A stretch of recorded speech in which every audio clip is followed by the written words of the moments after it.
नमस्कार, स्वागत है आपका 18 नाउ स्वदेश पर। मैं हूं आपके साथ पूजा त्रिपाठी और आप देख रहे हैं आज का बाजार। और इस शो में हम आगे आपको बताएंगे कि आज दिन भर बाजार का कारोबारी सत्र कैसा रहा, अहम खबरें कौन कौन सी आई दिन के दौरान और मार्केट एक्सपर्ट्स का क्या व्यू बन रहा है बाजार में, ये सब हम आगे आपसे चर्चा करेंगे। लेकिन सबसे पहले नजर डाल लेते हैं आज के बाजार पर।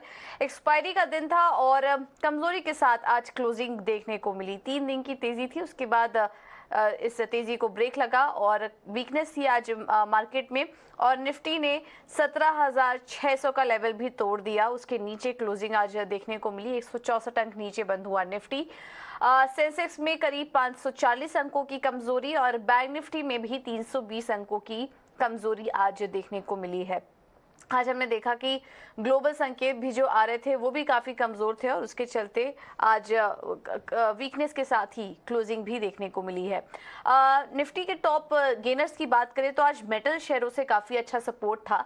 टाटा स्टील 1.5% ऊपर, उसके बाद L&T, Apollo hospital, axis bank में आज तेजी थी और भारतीय एयरटेल में भी आज मजबूती के साथ ही क्लोजिंग देखने को मिली। लेकिन कमजोर साइड पर अगर देखेंगे तो अदानी ग्रुप के शेयरों में आज भी बिकवाली हावी थी। अदानी इंटरप्राइजेस 4% नीचे, एमएनएम में 3% की वीकनेस, एसबीआई लाइफ, रिलायंस और अदानी पोर्ट्स ने आज बाजार पर दबाव बनाने का काम किया। ऑटो शेयरों में भी आज सबसे ज्यादा गिरावट दिखी।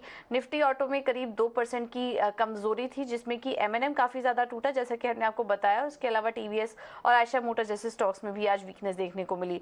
और अदानी ग्रुप के साथ अदानी ग्रुप जो एएसएम फ्रेमवर्क में कुछ स्टॉक्स जो शामिल हो चुके हैं, उसके चलते आज यहां पर भी वीकनेस ही देखने को मिली। एडवांस डिक्लाइन रेशियो भी देखेंगे तो आज सुबह ज्यादातर शेयर्स हरे निशान में कारोबार कर रहे थे, लेकिन फिर वो रेशियो बदलता हुआ नजर आया और जो क्लोजिंग हुई इसमें ज्यादातर हमने शेयर्स देखा बिकवाली साइड के जो स्टॉक्स थे वो हावी थे। मिड कैप स्पेस की बात करें तो आज हमने देखा कि लिंडे इंडिया में अच्छी तेजी थी। Max health care, Adani Wilmer, HPCL और एल&टी टेक, ये कुछ ऐसे स्टॉक्स थे जो कि हरे निशान में कारोबार कर रहे थे। वहीं Tata tele, Dixon tech, Balkrishna industries, JSW energy और सीजी कंज्यूमर में आज दबाव देखने को मिला है। इसके अलावा कुछ और स्टॉक्स जहां पर की एक्शन था उसमें एम्बिट की रिपोर्ट आई बजाज फाइनेंस पर। उसके बाद हमने देखा कि 1.5% से ज्यादा की गिरावट देखने को मिली। कंपनी पर बिकवाली की राय दी और एक साल के लिए 5,028 रुपए का लक्ष्य कंपनी के लिए देख रहे हैं। तो बजाज फाइनेंस में इसके चलते आज वीकनेस थी। सीक्वेंट साइंटिफिक आज तेजी में था। कंपनी नेटा का अधिग्रहण करने वाली थी, अब वो रद्द कर दिया है और उसके चलते आज कमजोर बाजार में भी हमने देखा सीक्वेंट साइंटिफिक का स्टॉक करीब 20% की तेजी यहां पर देखने को मिली है। इसके अलावा होम फर्स्ट फाइनेंस में आज वीकनेस थी। कुछ बड़े ब्लॉक डील हुए थे यहाँ पर और ब्लॉक डील में करीब 8% शेयरों का सौदा हुआ, जिसके चलते आज यहाँ पर वीकनेस थी होम फर्स्ट फाइनेंस में। और गोकुलदास एक्सपोर्ट्स भी आज कमजोरी के साथ ही कारोबार कर रहा था। ब्लॉक डील में क्लियर वेल्थ कंसल्टेंसी की हिस्सेदारी बिकने की खबर थी और उसके चलते गोकुलदास एक्सपोर्ट का शेयर अगर देखेंगे हम तो वहां पर करीब 3 से 4% की गिरावट थे और फ्लोर प्राइस 390 रुपए का तय किया था। तो ये कुछ एक्शन वाले स्टॉक्स थे आज के दिन के लिए। लेकिन ओवरऑल बात करें, एक्सपायरी आज कमजोर हुई, 17,600 के नीचे आज क्लोजिंग देखने को मिली। अब देखना होगा कि आगे का मोमेंटम कैसा होता है, क्योंकि आगे के लिए बड़ा ट्रिगर है फेड की बैठक। तो उसके पहले हम देख रहे हैं कि बाजार में इस तरह से नर्वसनेस हावी रह सकती है। तो चलिए, ये थे बाजार का अपडेट। लेकिन अब इस मार्केट में एक्सपर्ट्स का क्या व्यू बन रहा है, एक एक करके आपके सामने ये भी रखते हैं। और बाजार को लेकर प्रभुदास लीलाधर के चेयरपर्सन अमीश वोरा का क्या कहना है, आइए आपको सुनवा देते हैं। मुझे लगता है कि हमारी गिरावट के 2 रीज़न थे, उसमें से एक रीज़न पे थोड़ा कंट्रोल आ रहा है, जो अपने specific India specific market related हो गया, जहाँ पर one of the large group came under little trouble. So I think that is coming under little control now. The Powell related thing, I feel that will continue to cap ourselves on upside. क्योंकि ये जितना sticky inflation रहेगा, जितना long time के लिए interest rate hike रहेगा, I think the impact also will be felt for so much more longer time, और वो हमारा अपसाइड मार्केट का कैप करके रखेगा। But the heartening part is कि 17,200 का एक बहुत ही इंपॉर्टेंट लेवल था, वहां पर मार्केट ने एक बार सपोर्ट लिया और वहां से निकला है। मुझे लगता है in the short term, though Powell's statement is very powerful and impactful, market will continue to have its own trajectory of a upside rally for the time being. ये जो मार्केट की ट्रेडिंग रैली है उसमें PSU banks both should participate. But on a core portfolio basis, I am still feeling and recommending that markets broadly will be range bound. Markets will not be tolerating markets where if your earnings growth is delayed or visibility is gone or it is less, I think the punishment on the stocks will be higher. Keeping that view in mind, I feel some of the defensive growth sectors like telecom, like oil and gas, like a few portions within healthcare like hospitals or defense and select capital goods sectors, इस तरह से थोड़ा bottoms up market चलेगा is what my view.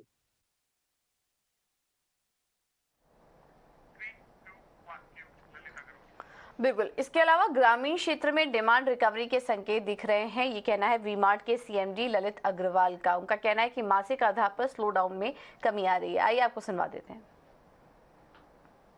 There is a concern, there is a pressure on the real consumer of Bharat, and those lower earning group member people who forms almost 70% of the population of India.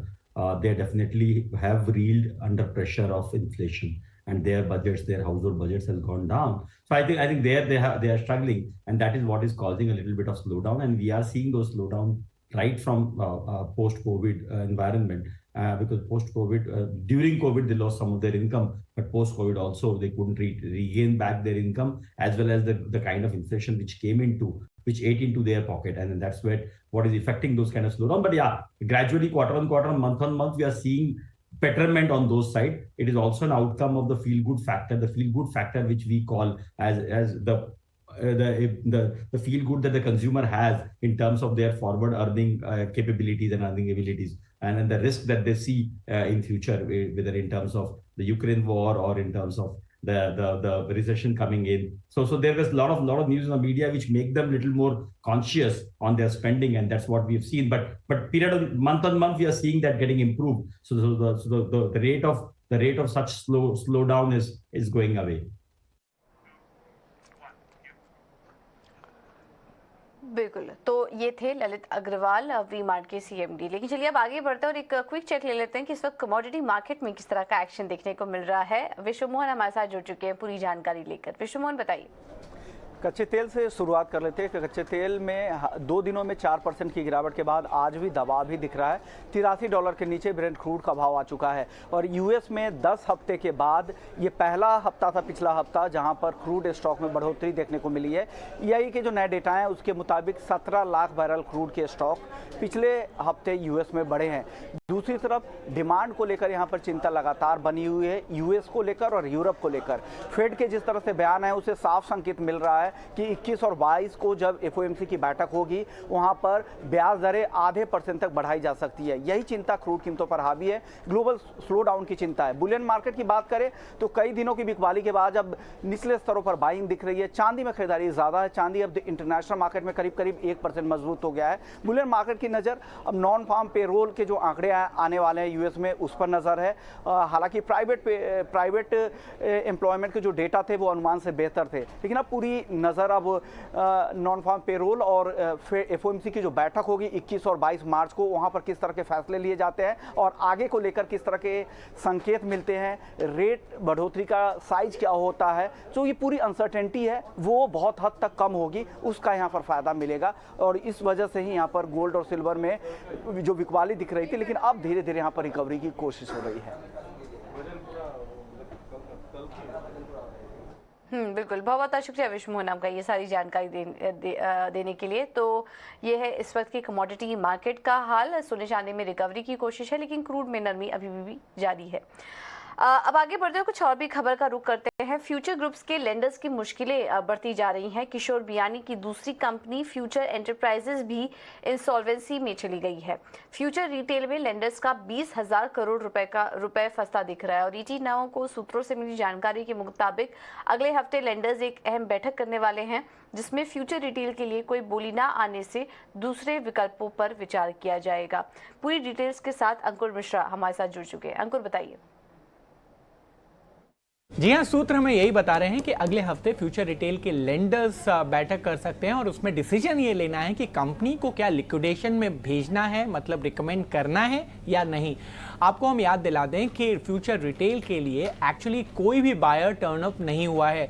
20 फरवरी की एक deadline थी जिसमें जो 16 interested parties थे उनको final resolution plan submit करना था, लेकिन किसी भी पार्टी ने कोई भी रेजोल्यूशन प्लान सबमिट नहीं किया है।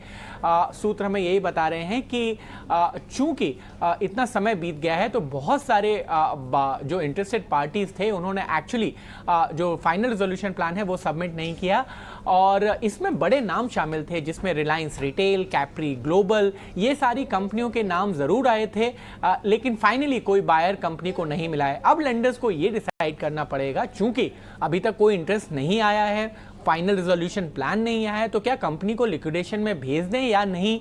हमें सूत्र यही बता रहे हैं कि अभी लेंडर्स थोड़ा वेट करना चाहेंगे। जो 20,000 करोड़ रुपए का डेट रेजोल्यूशन है उसमें वैल्यू मैक्सिमाइजेशन की इच्छा है लेंडर्स की कि किसी भी तरीके से दूसरा रास्ता अपनाया जाए, और दूसरा रास्ता यही है फिलहाल कि लेंडर्स जो डेडलाइन है उसको एक बार फिर से एक्सटेंड कर सकते हैं और वेट कर सकते हैं कि कोई भी जो इंटरेस्टेड पार्टीज हैं वो अपना रेजोल्यूशन प्लान को सबमिट करें। बिल्कुल, बहुत बहुत शुक्रिया अंकुर आपका ये सारी जानकारी देने के लिए। लेकिन चलिए अब आगे बढ़ते हैं और कौन कौन से बड़े इवेंट्स हैं कल जहां पर कि आपको नजर रखनी है, बताने के लिए वामाक्षी जुड़ चुकी हैं। वामाक्षी बताइए। जी बिल्कुल, शुरुआत करते हैं हम कुछ इम्पॉर्टेंट ग्लोबल क्यूज के साथ। तो कल हमारी नज़र होगी भारत के इंडस्ट्रियल प्रोडक्शन डेटा पर, उसी के साथ हमारी रेडार पर होगा यूएस का मंथली बजट स्टेटमेंट और यूके की तरफ से आने वाले इंडस्ट्रियल प्रोडक्शन और trade balance numbers. Corporate front पर अगर हम देखें, यहाँ पर भी काफ़ी एक्शन हो रहा है। अजंता फार्मा कल फोकस में रहेगा क्योंकि कल बोर्ड की बैठक होने जा रही है, बायबैक को कंसिडर करने वाले हैं ये। इसके अलावा HCL भी हमारे रेडार पर है क्योंकि कंपनी इंटरिम डिविडेंड कंसिडर करने वाली है फाइनेंशियल ईयर 23 के लिए। कैप्री ग्लोबल भी हमारे रेडार पर ज़रूर होना चाहिए क्योंकि ये कंपनी का जो राइट्स इशू है कल बंद होने जा रहा है। इसके अलावा कुछ और भी इंपॉर्टेंट इवेंट्स हैं जो जिन पर आपको फोकस करना होगा। तो कल एम्फी का डेटा आफ्टरनून के समय आ सकता है और इसी के चलते ये हम देखेंगे कि ये एक इम्पॉर्टेंट फैक्टर बनता है जो आपको ज़रूर ट्रैक करना चाहिए। काफ़ी सारे डेटा पॉइंट्स आएंगे SIP इनफ्लोज जैसे, और इसी के चलते ये एक इम्पॉर्टेंट डेटा फ्लो बनता है जो आपको ज़रूर अपने रेडार पर रखना होगा। इसके अलावा कोर्ट केसेस की बात करें तो अमेजॉन फ्यूचर रिटेल का जो डिस्प्यूट है उसका कोर्ट केस कल की जो हियरिंग है वो कल होगी, और इसी के चलते हम देखेंगे कि सारे ही फ्यूचर एंटरप्राइजेस के स्टॉक्स भी हमारे रेडार पर रहेंगे। और आखिर में हम फोकस करेंगे एक कमर्शियल डायलॉग पर जो भारत और US के बीच में होने जा रहा है 3 साल के गैप के बाद। तो लार्जली ये थे सारे इंपॉर्टेंट इवेंट्स जो आपके रेडार पर होने चाहिए कल के ट्रेडिंग सेशन के लिए। ऑलराइट, बहुत बहुत शुक्रिया वामाक्षी आपका ये सारी जानकारी देने के लिए। तो ये कुछ अहम इवेंट्स हैं जहां पर कि आपको नजर रखनी है। चलिए फिलहाल इस बुलेटिन में इतना ही, लेकिन आप बने रहिए, खबरों का सिलसिला आगे भी जारी रहेगा। नमस्कार।